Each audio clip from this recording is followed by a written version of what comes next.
Welcome into Flyers post-game live presented by Cure Auto Insurance. The Flyers fall 3-2 in a shootout with this stop by Caden Primo here. Cam Atkinson's attempt. Just hope Caden is doing all right after that one. But Scott, you know, we were feeling pretty good, riding pretty high here for 3 games, hoping the Flyers could extend a winning streak to 4 for the first time this season.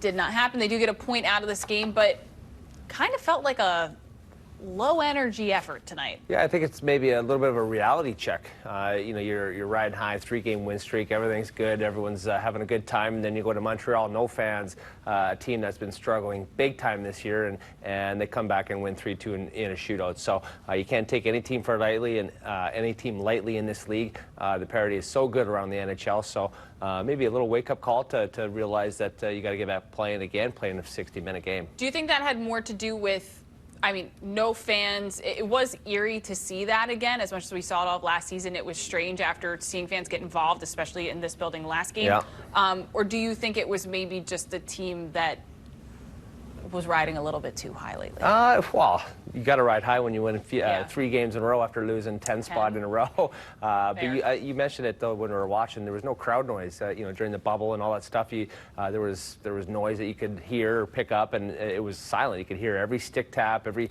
pass or shot that hit the boards and went around the boards. So just a different vibe tonight, and definitely the Flyers weren't vibing. And I know it's a small thing, but the not having tarps, just having empty seats everywhere, that was also kind of strange. Very weird. To see. All right, let's now welcome in Jim Jackson and Keith Jones on the crossover. Guys, I gotta ask, same thing when it comes to just, there was so much energy, so much excitement, a lot of offense recently for the Flyers. And tonight it didn't quite match the level that we hoped was starting to swell up here in terms of offensive energy and creativity. What did you attribute that to? Well, it was the first period where they had no energy, to be honest with you. I thought as the game went along, Jonesy, they got a little bit better, and they had the chance to win the game. They got the lead, and, you know, it wasn't as though they got back to full bore, I suppose, but they were at least a little better in the second period and the third period. But that first period, I mean, they just didn't have anything. I don't know if that's because there's no crowd, because there's so much going on. You've got a guy on your team with COVID. Everyone's worried about does anyone else have it and all that. You got a lot going on, but there's a lot going on for every team out there. And this was a team that hadn't won in 7 games in the Canadiens. They are all beat up. We showed you all the players missing. This had to be a game you're really thinking about 2 points and not 1. So you can come up with all the excuses. Yeah. They had to be better. Yeah, and it was the role players that got the job done for the Flyers, starting in period number 2. I thought Willman was their best player throughout the entire evening, excluding Carter Hart, who was outstanding, especially in period 1, when he was forced to do a lot more than I think we expected him to have to do against this Canadiens team.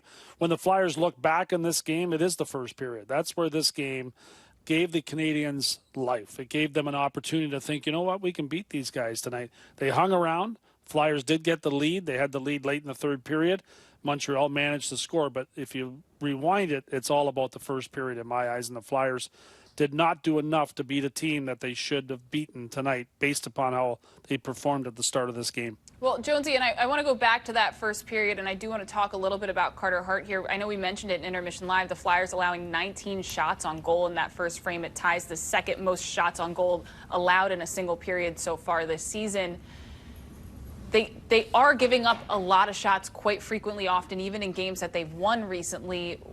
Where's the issue there? What do you do there to try to reduce the workload that Carter and on certain nights Martin Jones are facing? Yeah, it's really support, and you can see it visually when you watch the games. And the game against the Devils was the most connected they had been. I mean, they came up the ice together. The passes to the forwards were then bumped back to the defense, and everybody was skating in unison. That did not happen in this game in the first period especially. And I really think that's where the Flyers have to do a better job. It was to the point where we were both discussing, JJ, during the broadcast, should Mike Yeo use his timeout? It was a 1-0 game at that point. Obviously, it's a question, but I didn't think that he was going to use it in that situation. But based upon the urgency in this game, you did wonder, just based upon how poorly they started in the first frame. And as we said, they got better, but you guys were saying, maybe they were feeling too good about themselves. Mike Yeo actually talked about that back after like the second win. He said when you get to 6 or 7 wins in a row, that can be a thing. But as you pointed out, Scotty, they're pretty fresh from a 10-game winless streak in which, a coach and assistant coach were let go. It's way too early to be feeling good about themselves. They had to come in here determined. So I wouldn't think that was the problem. I think it was more that there were these extenuating circumstances, and they were just flat. But they did get back and get the lead. They had the chance to steal the points, but couldn't seal it off there at the end. Yeah, once again, I thought the Flyers defensemen were very active tonight, especially towards the end of the game. Sanheim made a beautiful pass. He was up involved in the play, Ristolainen. Do you think that's Coach Yeo just kind of implementing having some freedom to get up and kind of move around, be mobile? Because they do have a mobile group. Yeah, and I think, Scotty, the forwards are doing a good job in letting them know that the availability is there for them to jump in, because they're there to back them up. And I think that's really important. Not just when you're playing in your defensive zone, but offensively, it's great, and it's a security blanket for the D to know that they can go in, pinch the wall, do their best work in the offensive zone by taking some offensive chances and creating offense at the same time, knowing that they're not taking a high risk because the support is there from the forwards. Sanheim's been very good recently, and so is Ristolainen. That pairing looks very comfortable together, and I think it's something that Mike Yeo is going to lean on a lot here in the next little while. And Mike Yeo made sure to point out that even though they had won the last 3 games, this was far from a finished product.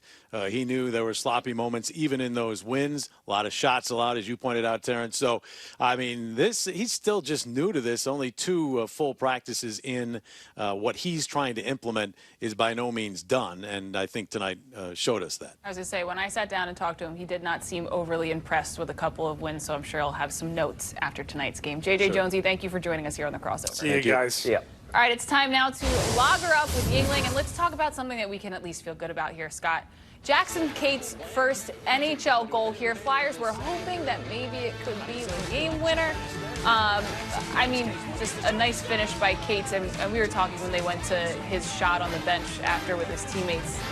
Just, I mean, the biggest smile from everybody all around him. Yeah, as a kid, you dream of scoring a goal in the NHL. You think it's going to be an end-to-ender, but what a beautiful pass that was. He had his head up. He was moving his feet. Cates has a lot of speed, and putting that one through the wickets of Primo. It's just what a feeling, and that smile. Going to go to bed tonight thinking of that big smile there by Jackson. So just happy for him and happy for his family, everybody. And it should have been the game winner. It wasn't, obviously, but they did get a point. It was funny because he was trying not to beam, but everyone else around him was beaming, and you're like, it's okay, So celebrate funny. a little bit. All right, let's hear now from Flyers head coach Mike Yeo. A little bit weird to go back in front of a crowd without any fans. Well, we talked for the last 2 days about how fun it is to come and play in this building, just the atmosphere and the crowd, and so yeah, obviously that was a bit of the last couple of days. There's been, you go back to having a player pulled last game and all the talk and all the news, and then with what happened today, obviously, it's a little bit different. I know it's not your job, but for the past 4 days, it's a little bit more than 60 players. I'm not a big math guy, but it's close to 10% of the players. Right.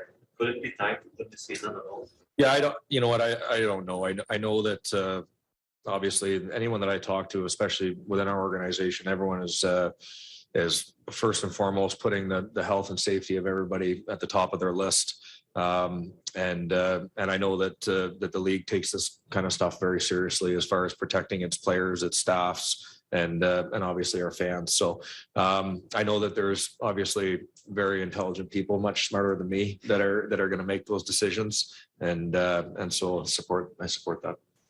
Mike, did it have an impact on the game? You know what? I don't think it did, to be honest with you. I think that you look at the way I was expecting a very desperate team tonight, and I was talking. We had a couple guys with us on the bench that were saying how weird it's going to be, and I said, guys, we were in the bubble. We played against this team in the bubble.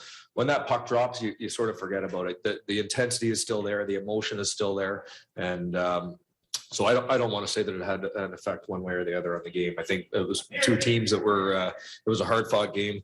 Obviously a little bit up and down at certain points of the game. I thought both goalies played really well tonight. And at the end of the night, it was a good hockey game. For the game, you spoke about focusing on the identity. How do you feel like you guys moved away from the positives that you had laid down in the last thing? Well, I think again, I don't think you can expect to just go out and win 6-1 every night. This is a good league. This is the team, don't forget, that went to the Stanley Cup Finals last year. So, when we talked to our group, we tried to make them understand that we have to prepare for their best for a desperate team. We got on our heels. We took a penalty early, and they came out and established some momentum right off the hop.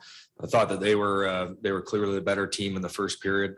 Hartsey kept us in it, kept us at 1-0, but I thought as the game progressed, we got better and stronger. What can you say about how two different guys who have come up from the AHL helped you guys this season? Well, you'd say that first of all that you need depth, number one. Number two, obviously, Lappy and his crew down there are doing a good job making sure that those guys are prepared coming up. I think that's what we want. We don't want guys to just come in and play. We want guys to come in and make a difference. And I thought that whether it's Casey or Max Willman tonight, those guys obviously did that for us. They went out there not just trying to get through their shifts; they're trying to make a difference, try to take advantage of the opportunity that they had. Mike, you mentioned Carter. Coming up here on Flyers Postgame Live, presented by Cure Auto Insurance. We're going to talk a little bit about Carter Hart's night. You saw on the side of your screen there, 38 saves on 40 shots surrendered by the Flyers. That's after this break.